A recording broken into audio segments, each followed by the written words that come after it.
I want you to imagine for a moment what life would be like for you if you were able to predict the future. And I mean genuinely predict the future. Not like the young schoolboy who was sitting in his class and the teacher was presenting a lesson about clairvoyancy and palm card reading and so forth. And she said to the class in general, do you know anybody who can read the future by cards? And immediately the little fellow's hand went up. And the teacher was surprised and said, what do you mean? Tell me what you know.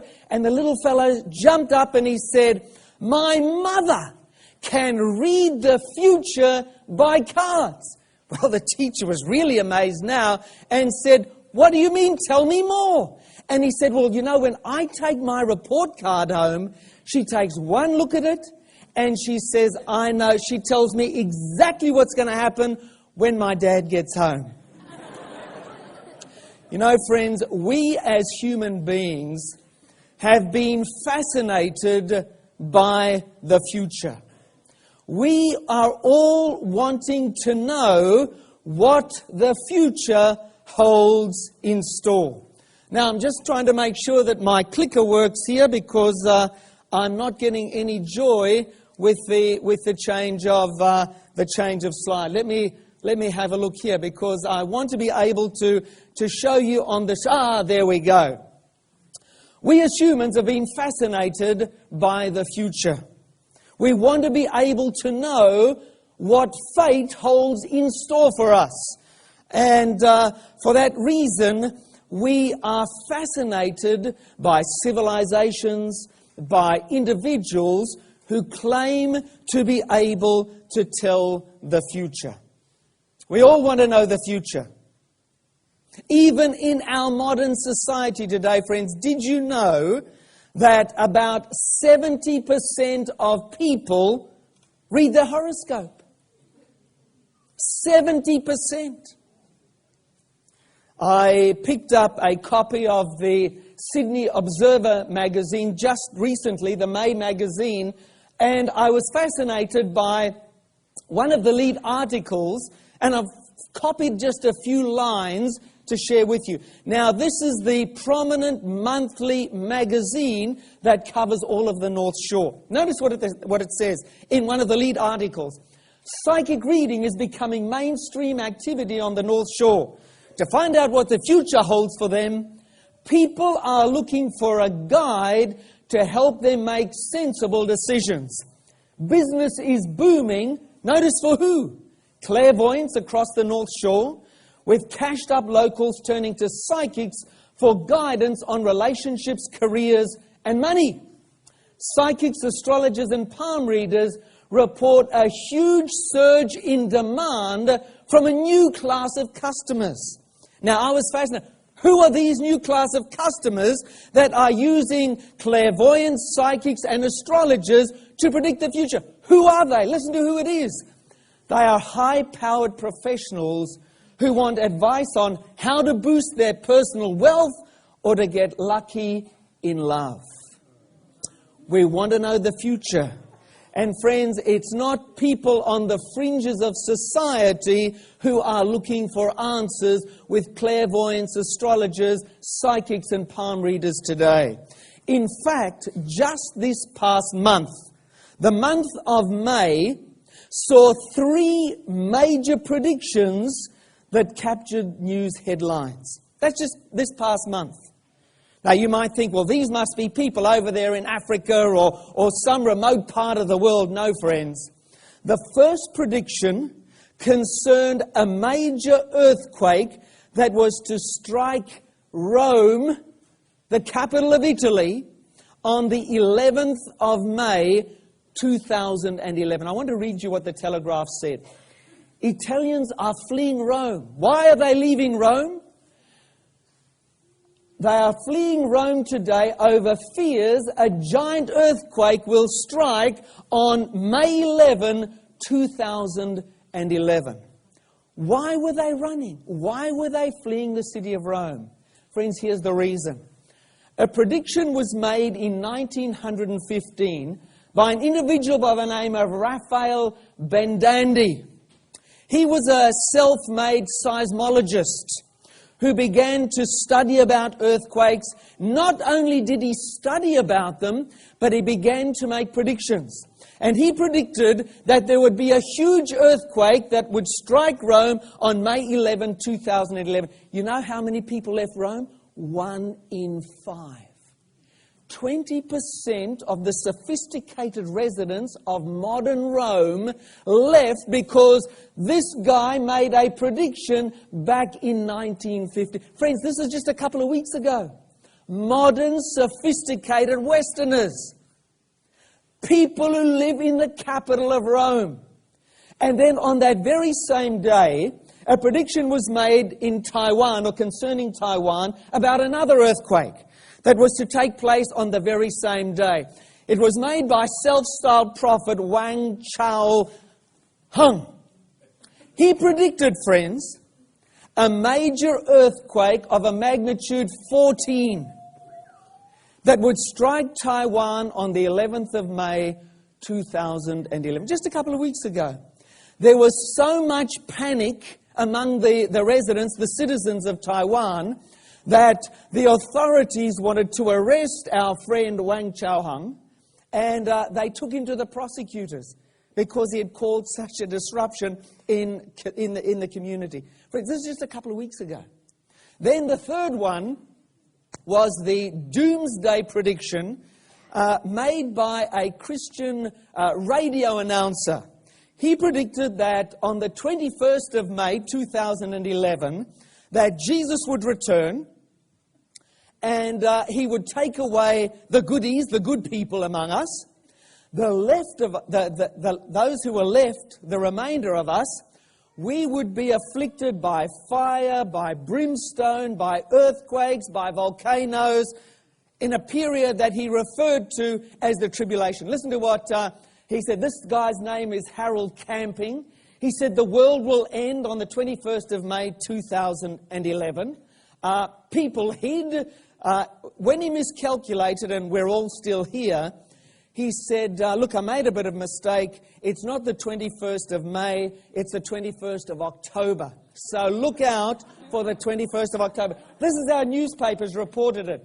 Warnings by a Christian doomsday prophet, Harold Camping, that the world would end on Saturday, the 21st of May, 2011, sent some people into hiding and others into deep depression. But friends, these aren't the first people to incorrectly predict the future. People have been trying to predict the future for as long as history has been in place. You see, predicting the future is a risky business. And I want to share with you today some of the biggest blunders as far as predictions in modern times, in modern history. Listen to this one. The horse is here to stay.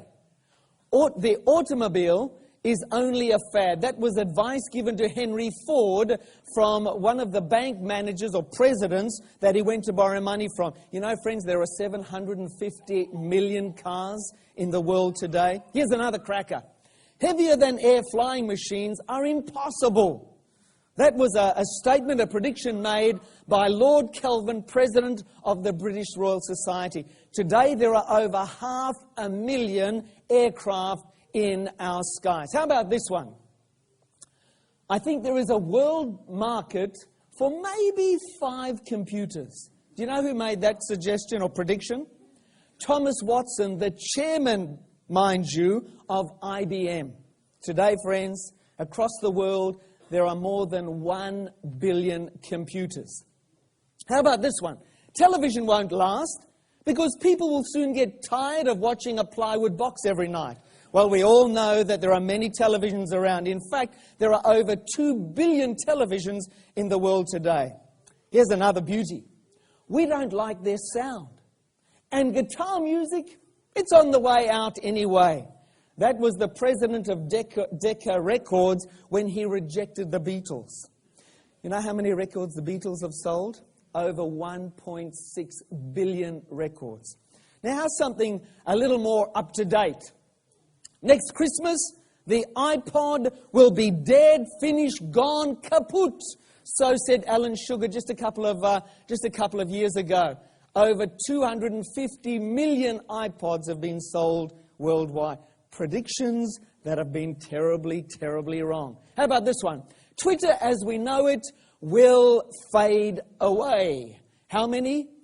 Twitter users, 200 million users in the world, 65 million tweets every single day. Friends, predicting anything human is a risky business. But you know, despite the risk involved, ancient civilizations have been fascinated by the future. And like we are fascinated by the future, every civilization has had an interest in the future. And as they've tried to understand and predict the future, they've studied the writings, the sacred texts of the so-called prophets. They've studied the alignment of the planets.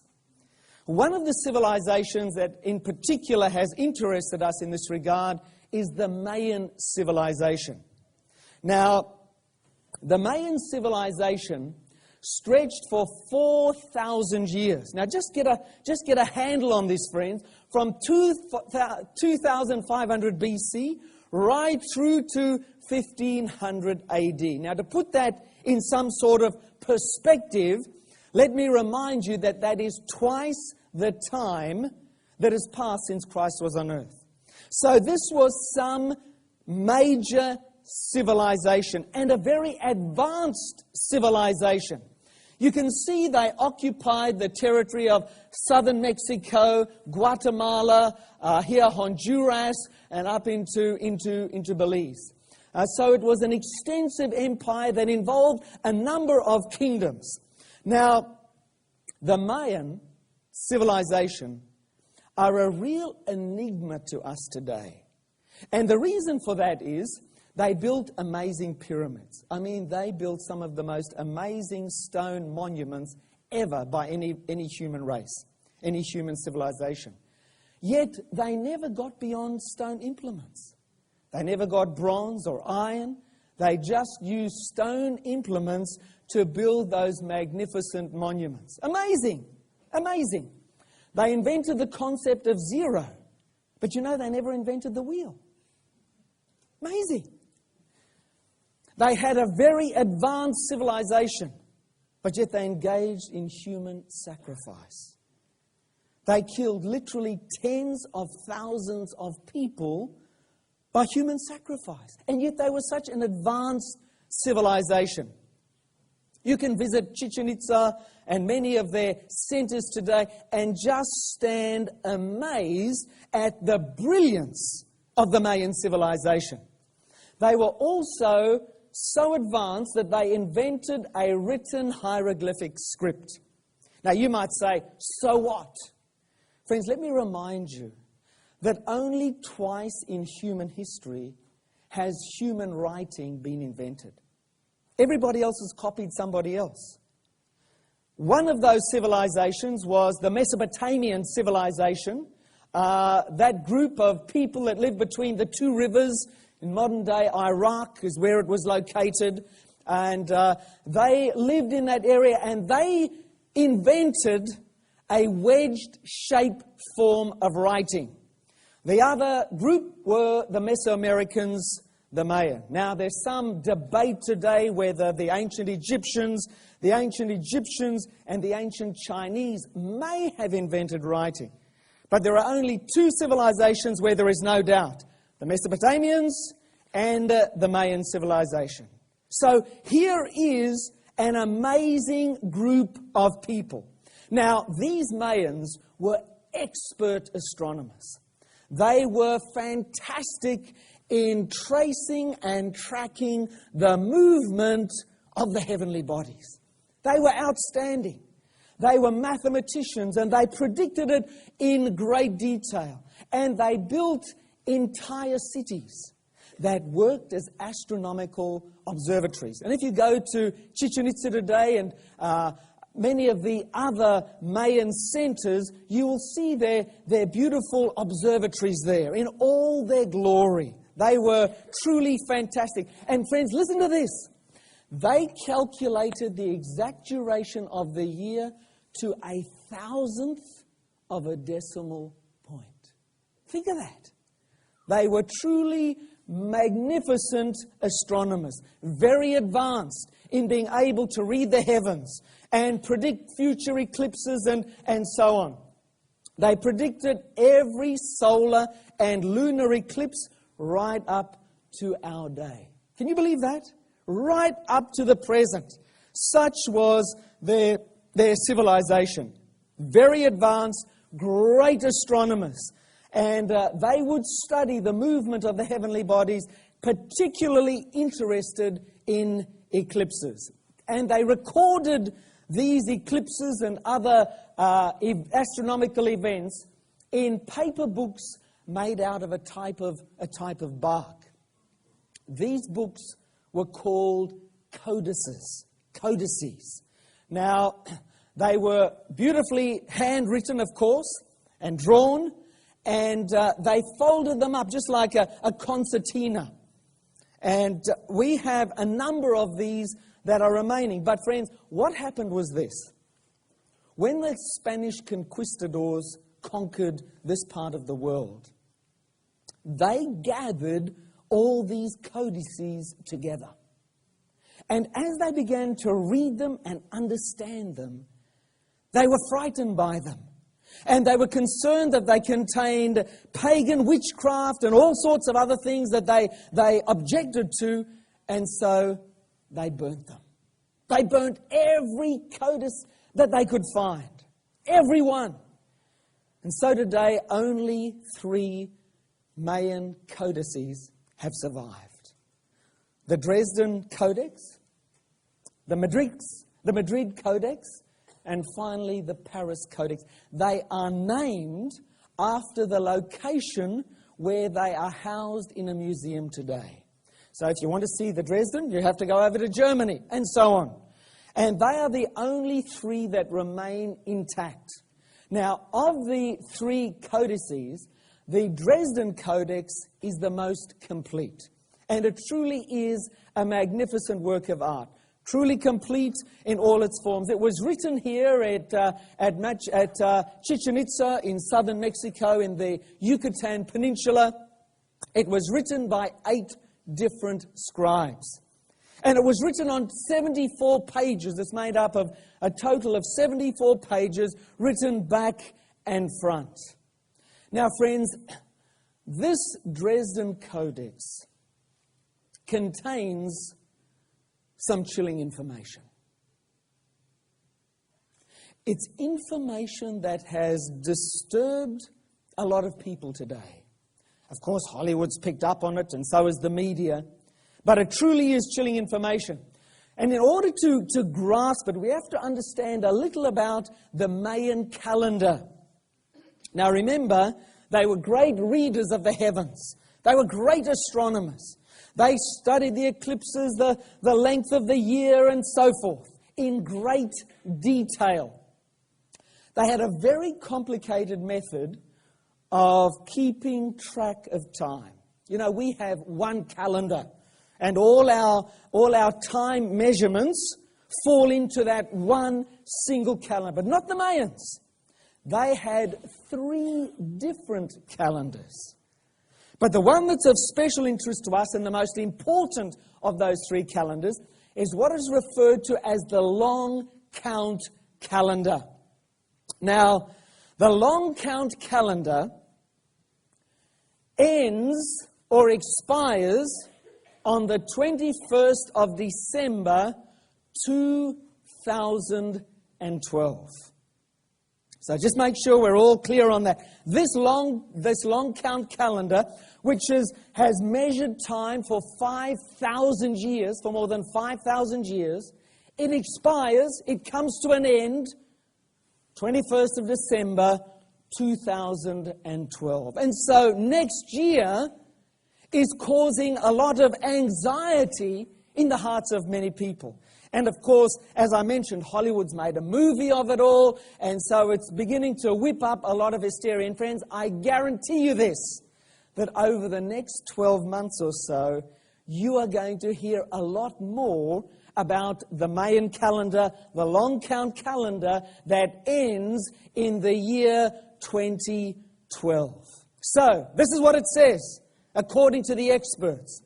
On the 21st of December 2012, that's not all that far away, the calendar cycle ends. It'll be point zero. Time will be up for planet Earth. It will literally be the end of days. The end of civilization and life on this planet, according to the Mayan calendar and those who read it. And so, friends, that is why many people are calling it a countdown to Armageddon. A countdown to Armageddon. We're heading for the 21st of December, 2012, and that's going to be the end of life and the end of civilization as we know it. So what are we to make of it all? Do we take it seriously? Should we stop planning our careers? Should we put our plans to build a house on hold and wait and see what happens?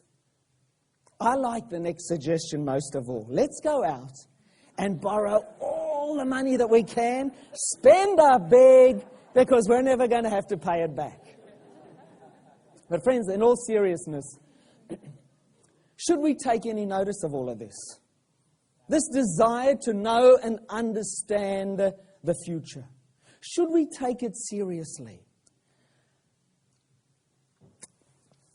I don't know if we have any prophets in the house this afternoon, but I need one. So if you will just bear with me, I'm going to track one down. Let me see if I can find a prophet here. Sir, would you come up and join me up the front here? You look a brave man. I'm sure you can come up here and help me. So here we have our modern day prophet.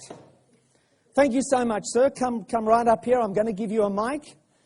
When you got up this morning, you had no idea that you were going to make a prediction about the future in front of several hundred people. But I'm going to help you, and I'm going to make it very easy for you, because I'm going to provide the prediction that you are going to make. All you have to do is read your prediction out loud and clear to everybody here. So hold the mic up close, and let's hear your prediction. But before we do, what is your name? Kevin. Kevin. Glad to have you with us, Prophet Kevin. And let's hear your prediction. On September 24, 2011, BHP Billiton shares will increase by 1,000% for a period of 48 hours only. Take note. On September 26, 2011, BHP Billiton shares will return to their original price, and it will be business as usual again. This will be a non-of occurrence. It has never happened before and will never happen again. So, what a prediction. We know the future. Now, Kevin, we're going to get your advice. Let me just get the advice here. So, here comes the advice with your prediction, following your prediction. Raise every cent you can and buy BHP Billiton shares. Sell your house, your car, and everything else you own, and then borrow as much as you can and buy shares. This is once in a lifetime opportunity to become a wealthy and obtain financial security for you and your family. Well, there you are, friends. All right, Kevin, let's just have a look here for a moment. How many people are going to rush home and sell their house here? How many? Oh, we're in trouble here. Is anyone going to sell their car? Is anyone going to go to the bank and borrow everything you can to rush out and buy shares? Friends, this is a golden opportunity. A golden opportunity to become very wealthy. Kevin, it doesn't look as if they're taking your prediction too seriously. But listen, never mind. Just wait there one moment.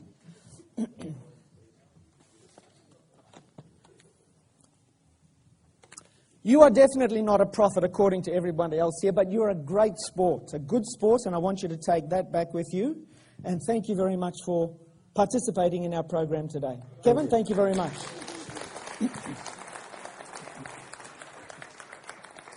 So, friends, it looks as if we're not going to all rush out to buy shares. Now, if I was taking Kevin at all seriously, there's some information that I would want to know. Before I sold my house and my car, and with a big smile on my face, rushed out to buy up shares because I wanted to make it big. You see, in order to take the prediction seriously, I'd want to check Kevin's credibility. I'd want to be saying, Kevin, have you ever worked for BHP? Have you ever had anything to do with the share market? What sort of training do you have? So I'd want to check Kevin's credibility pretty closely before I invested everything in his prediction. Then I'd want evidence. I'd want proof that Kevin can accurately predict the future. Wouldn't you? I mean, look, let's look at it this way. If Kevin genuinely could predict the future, then I'd be taking this very seriously. This is a great opportunity.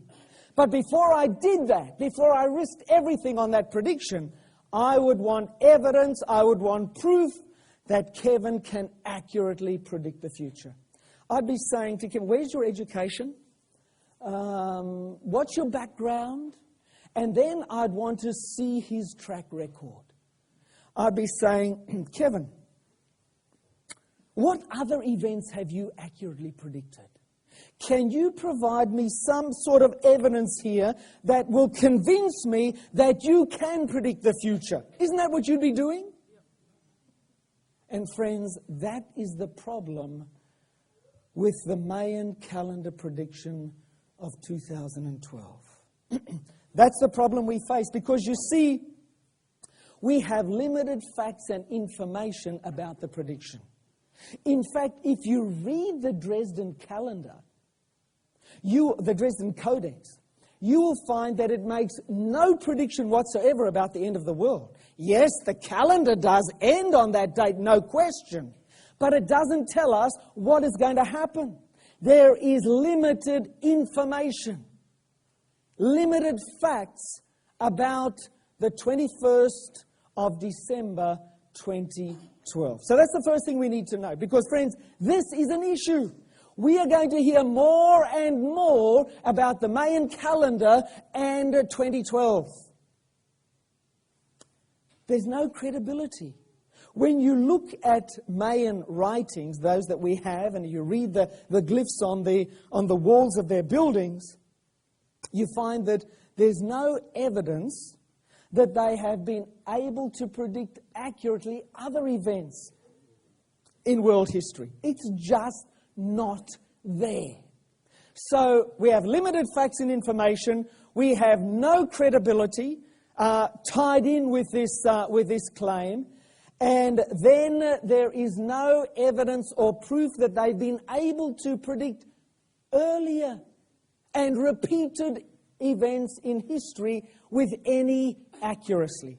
When it boils down, there is no track record that the Mayans have ever been able to accurately predict what the future holds in store.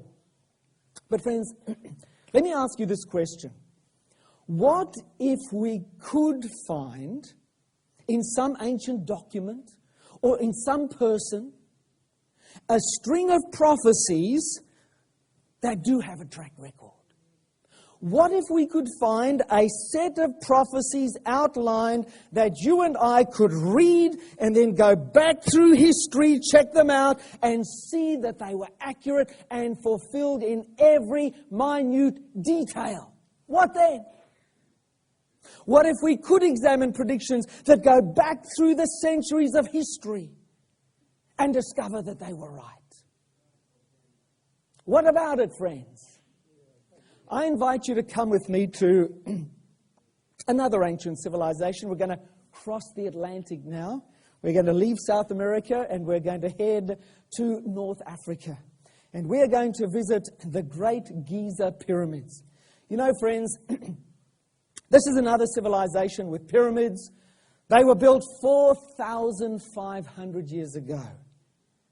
Now, I want you to just consider that carefully for a moment. Built 4,500 years ago, they are still the largest man-made structures on earth. Can you believe that? We often think of the ancients as caveman, ignorant, uneducated, unsophisticated. You know, friends, we still don't know how they built those pyramids. We still don't know. With all our modern knowledge and techniques and brilliance, we still don't know how the ancients built those pyramids 4,500 years ago. They are the most visited site on earth. Now, friends, the Egyptian civilization, the empire, lasted thousands of years. Now, here's my question again. What if there were a string of predictions about what would happen to this empire hundreds or even thousands of years into the future? And you and I could go and check them out. I'm going to show you this afternoon, ladies and gentlemen, that there is one book that has that track record that you can check, examine, and verify through literally thousands of years of history. You can check the evidence and examine the proof in detail for yourself.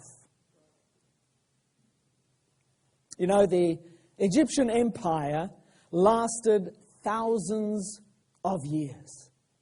Egypt had the longest line of kings of any nation on earth. Last of years, it was the superpower of its age. And the head of that empire was the Pharaoh. And the Pharaoh was worshipped as a god king. He was considered God on earth. And the well-being of the people depended on the well-being of the Pharaoh. And so the pyramids were built to protect and to house the body of the Pharaoh, to protect his soul. And so, friends, when they buried the Pharaoh, they buried the wealth of the empire there in the pyramids in the grave with him. There was only one problem with that. What do you think it was? It told the thieves where the treasure was. You know, it's a pretty big monument that says, "Here I am with all my treasure." None of the pyramids survived with their treasure. The treasure's all gone. You can go to Egypt today, you can walk into the burial chamber, you can see where the Pharaoh was buried, but no treasure there. And so what the pharaohs, these god kings, these so-called god kings did, was they decided to forget about building big pyramids to be buried inside. They decided that they would come down to this place, about 800 kilometers south of the Giza pyramids. At a place called Luxor, you find the Valley of the Kings. 49 pharaohs are buried here in this desolate valley. 49 of them. Their tombs were dug into the cliffside, into the cliff face. There, 49 of them were buried. The longest line of kings of any nation. But you know, friends, when these pharaohs ruled supreme on planet Earth, along came a little Hebrew prophet by the name of Ezekiel. Now, at this time, by the way, this was when Ramesses II and Thutmose III, two of the most powerful of all the Egyptian pharaohs, ruled. They were a powerful, powerful leader who led a powerful, powerful empire. Israel, was nothing. No power, no relevance, no authority. And so when these pharaohs ruled the world, along came this little Jewish prophet. I want you to listen to what he said. There shall no longer be princes from the land of Egypt. Was he insane? What was he thinking? Making a prediction like this. Here is the longest list of kings anywhere in the world. And he comes along and says, hey, it's not going to go on. It's going to stop. Friends, here's what's amazing. From 500 BC right down until today, the land of the Pharaohs has not had an Egyptian prince.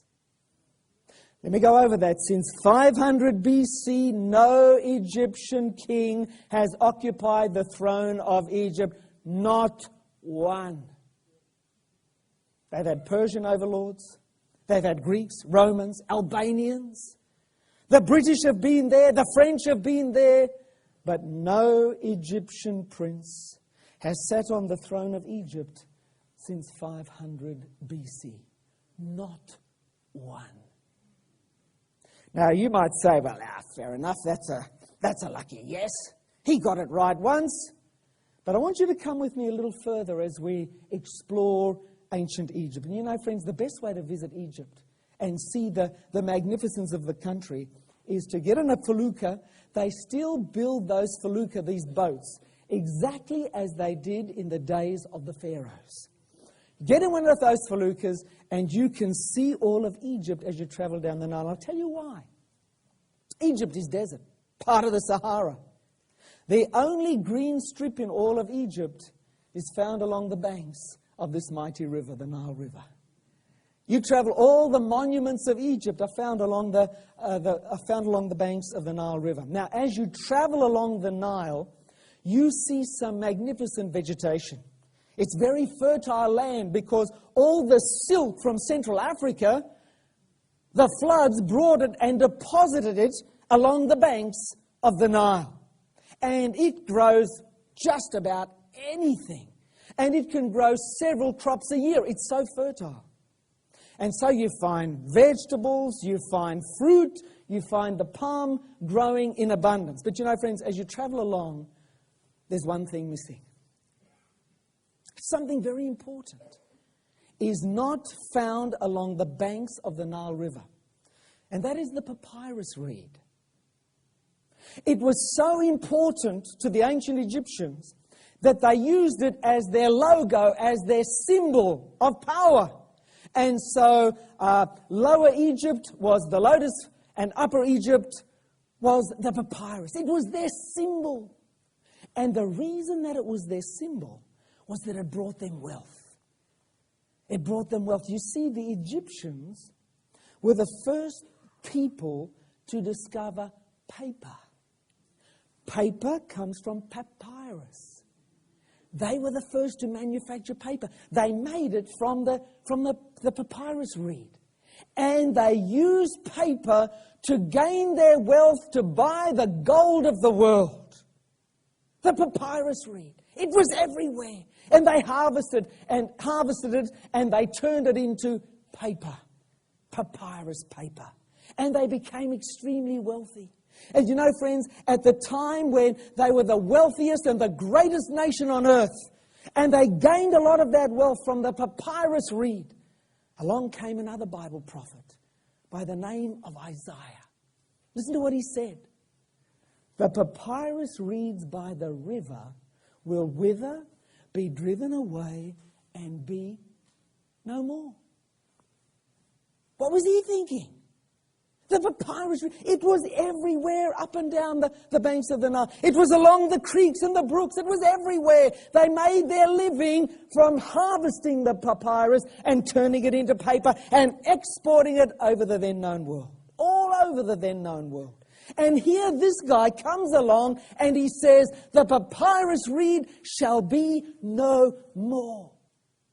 You know, friends, you can travel the length of the Nile in Egypt, and you will not find the papyrus reed. It's gone. It's gone. It's nowhere to be found. Lucky again? Maybe. Let's go and have a look at another place in Egypt that's well known to most tourists. This is Memphis. Memphis was the capital of ancient Egypt for many, many years. And it was the center not only of political power, but also of religious power. This was the home of the great Apis bulls that the Egyptians worshipped. If you see Egyptian curios and monuments and paintings and so forth on the hieroglyphs, you'll see the Apis bull there. The horns, the head, the horns, with the sun, the orb of the sun in the center of those horns. This was the center of religion for the ancient Egyptian empire. But you know, friends, as you walk through Memphis today, in fact, I've taken many tour groups to ancient Memphis.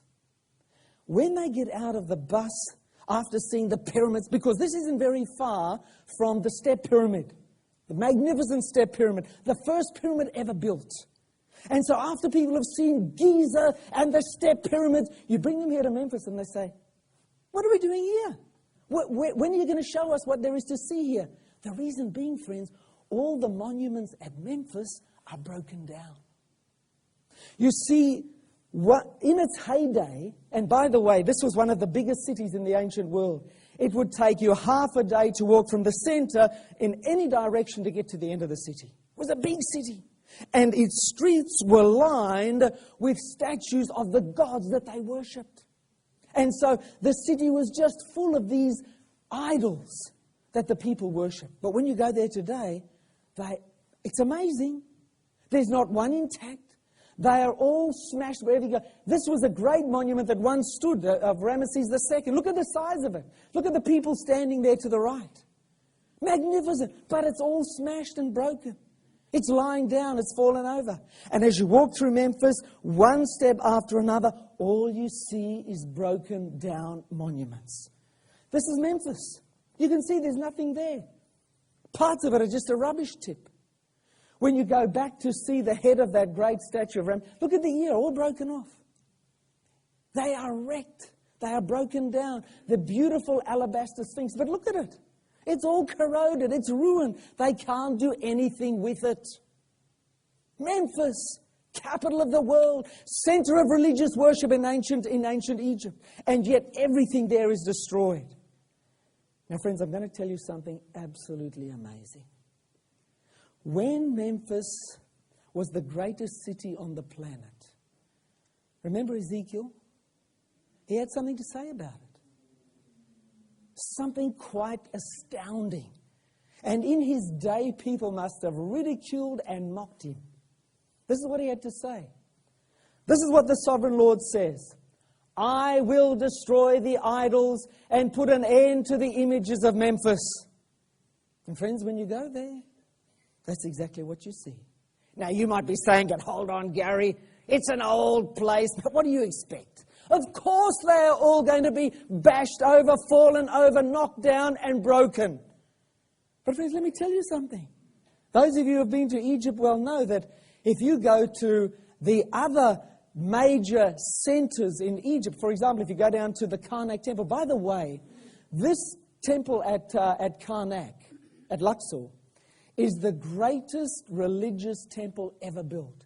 It is enormous. And friends, when you go there, you find the statues all intact. You go down to, just across the way a little to the Luxor temple, and there again you can see hundreds of these statues, these idols, still in place. Look at the two sitting down there, massive. All intact. You go down to Abu Simbel, and once again you find that they're intact, been relocated, but virtually perfectly intact. But when you go to Memphis, nothing there. Smashed, broken up, all in pieces. Now, friends, notice what we've seen in ancient Egypt here today. We've seen a prediction that the royal line of Egyptian princes is going to stop. We've seen that the prediction, the papyrus reeds will disappear, has been fulfilled in every detail. We have seen that the idols of Memphis, the prediction that they will be broken down, has been fulfilled in minute detail. Now, friends, I would suggest to you this afternoon that's quite a track record the Bible has. And let me tell you this. It's not just about Egypt.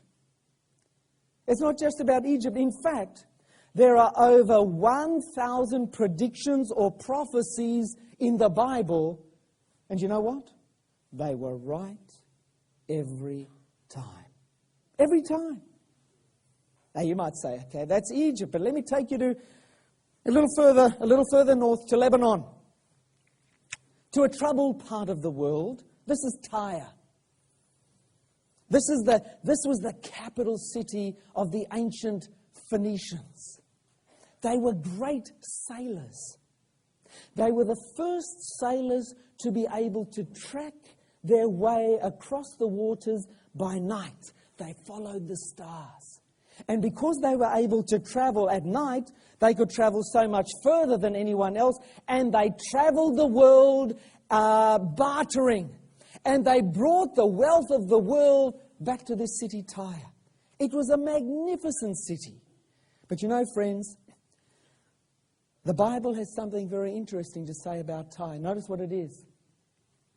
I'm against you, O Tyre, and will cause many nations to come up against you. Notice this. I want you to notice this in detail, friends. And they shall destroy the walls of Tyre and break down her towers. I will scrape... Now, this is just amazing. Listen to this. I will scrape her dust from her and make her like the top of a rock. It shall be a place for the spreading of what? Nets.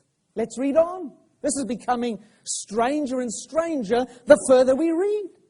Behold, I will bring against Tyre from the north Nebuchadnezzar, king of Babylon. He will heap up a siege against you. They will lay stones, they will lay stones, your timber and your soil in the midst of the water. I will make you like the top of a rock. You will be a place again for spreading nets. And then all the princes of the sea will clothe themselves with trembling. What an amazing set of predictions about ancient Tyre. Now, friends, when you study this in detail, you find that there are 8 clear predictions in this prophecy. 1, the prophet said King Nebuchadnezzar would attack Tyre. He would be the one who would attack the city of Tyre. Nebuchadnezzar would lay siege to the city. So it not only identified the individual, but it mentioned the method that he would use to overthrow the city. Then, let me just go back there. Then it said other nations would participate in destroying Tyre. In other words, Nebuchadnezzar wouldn't totally destroy Tyre. Other nations would become involved.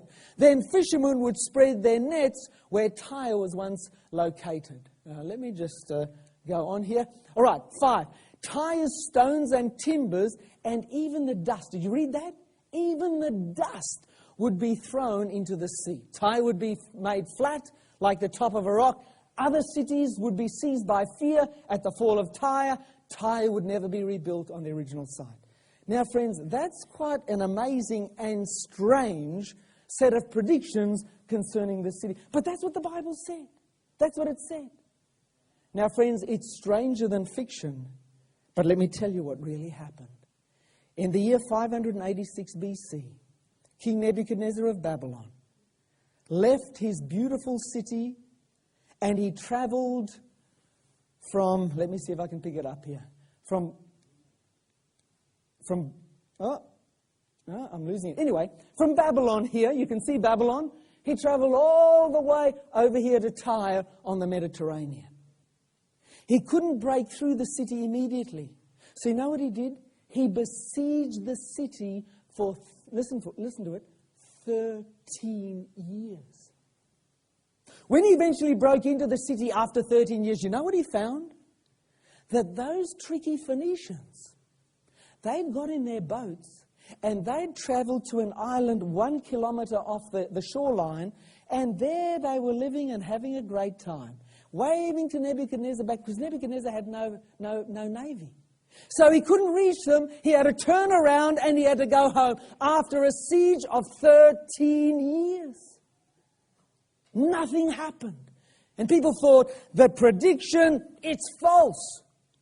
But friends, 250 years later, in the year 332 AD, along came, let me keep going here, along came this fellow, Alexander the Great. And Alexander the Great wanted to put fear into all the cities throughout the Middle East. And he said he's going to make a point, an example of Tyre. So he turned up on the location of the old city. He had no navy.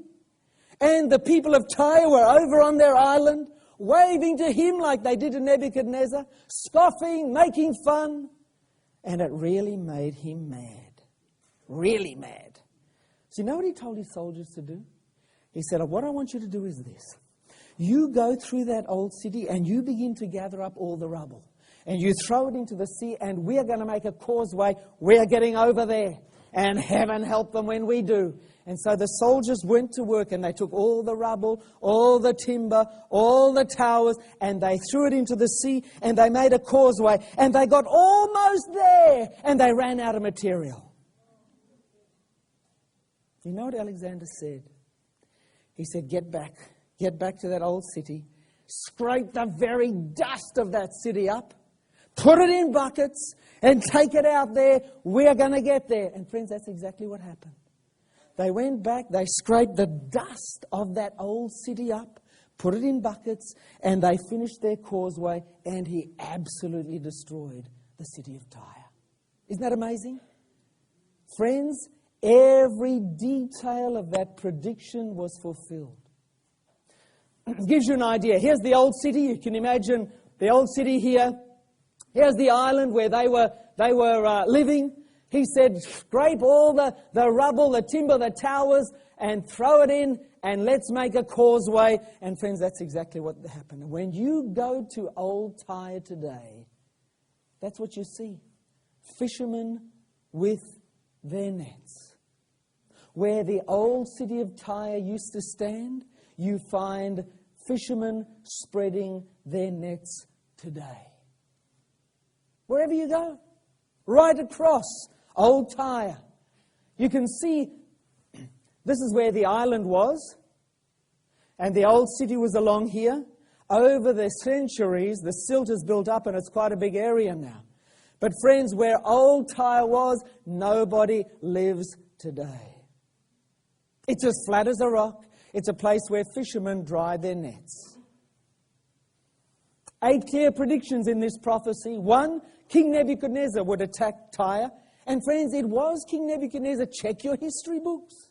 Nebuchadnezzar lay siege to that city for 13 years. Other nations would participate. He couldn't get them. He couldn't get over to the island. But it was the Greeks who came through and finished the job. Fishermen would spread their nets there. We've seen that. Tyre stones and timbers, and even its dust would be thrown into the sea. We've seen that. Tyre would be made flat like the top of a rock. Other cities would be seized by fear. When they saw what happened to Tyre, they just opened their gates and said, Alexander, you are welcome. Come right in. Have whatever you like. They were so fearful after seeing what happened to Tyre and seeing the determination of Alexander. Tyre would never be rebuilt on the original site. You know, friends, those Bible prophets who made these strange predictions, they went away out on a limb because the chances of their predictions being fulfilled were very, very slim. I mean, who would ever have thought that those 8 points would have been fulfilled in any detail? But friends, let me say again, the Bible prophets have never been wrong in their predictions. Now, that's a pretty good track record, isn't it? Wouldn't you agree? You see, friends, God, the God of the prophets, the God of heaven, the God of the Bible, He takes this matter of predicting the future very, very seriously. And He leaves no room for mistakes. In fact, He points to His ability to predict the future as proof that He is the true God. What He says is this: forget the astrologers, forget the clairvoyants. They've got no track record like me. Forget the Mayans, the Mayan calendar. They can't do what I can do. You listen to what He says here. I am God, and there is none like me. Not the Mayans, not the clairvoyants, not the astrologers. He says there are none like me, declaring the end from the beginning and from ancient times the things that are not yet done. He says, here's a challenge to you skeptics, you atheists and unbelievers. You see, friends, every prophecy in the Bible is an invitation to prove God wrong, if they can. But you know, no one ever has. Remember, there are thousands of predictions and prophecies in this book. We call it the Bible. Some call it the Word of God. No one has ever been able to disprove the predictions that have been made in this book. Now, friends, not only did the prophets make accurate predictions about these ancient civilizations, they made even more amazing predictions about the times in which you and I live, our civilization. You see, friends, the Bible, with its perfect track record, has made some amazing predictions regarding the times in which we live. Predictions that will affect Australia, that affect Australia today, and throw light on the future. You know, friends, some amazing things have been happening in our part of the world recently. Last September, our It Is Written film crew went over to New Zealand to produce a program on the earthquake. You know, there was a massive earthquake just across the Tasmania, 7.1 on the Richter scale. Buildings collapsed, over $1 billion worth of damage, but no loss of life. Amazing. We filmed a program right there on location in Christchurch. It's a great program. We were so proud of what we'd done. Then in January, you'll remember, there were massive floods just north of here in Queensland, remember? And then there was Cyclone Yassi. And just when we were preparing to film, to put to air the program on Christchurch, Christchurch was hit with a second earthquake that virtually leveled the CBD. You remember? Many, many lives were lost. It was inappropriate. It was outdated for us to show the first program. We couldn't even get it to air. We had to pull it off the air. And then just when we were thinking what a terrible disaster that was, then over in Japan, what happens? Another massive earthquake, 9 on the Richter scale. Followed by a tsunami, nuclear meltdown of their nuclear plants. Something is happening. Something important lies ahead. And friends, the Bible throws a lot of very relevant light and information on our period of Earth's history. Next week, I'm going to talk about modern fulfillments of prophecy. Predictions that affect you and me, the way we live, what's happening in our society, what's happening in our country, and what's happening in our world.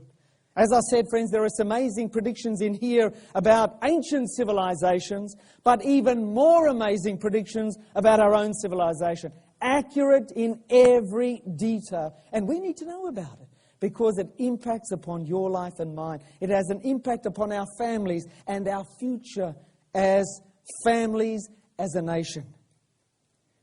I want to invite you, friends, to make sure that you hear next week's presentation. It's going to be the most relevant, up-to-date discussion on Bible prophecy, dealing with the times in which you and I live. After looking at the amazing accuracy, the fulfillment of these prophecies given by the prophets of the Bible, given by the God of the Bible, I think it's just fitting for us to end our program this afternoon with a word of prayer. Could I invite you just to bow your heads right where you are? Dear Heavenly Father, we thank you for your word, the Bible, and the amazing information that it contains. We thank you, Lord, that you give us this information because you want us to have confidence in your word, to know what is going to happen. Lord, When we see things happening around us today, we're asking, what does it all mean? What's going on? Where's it all leading?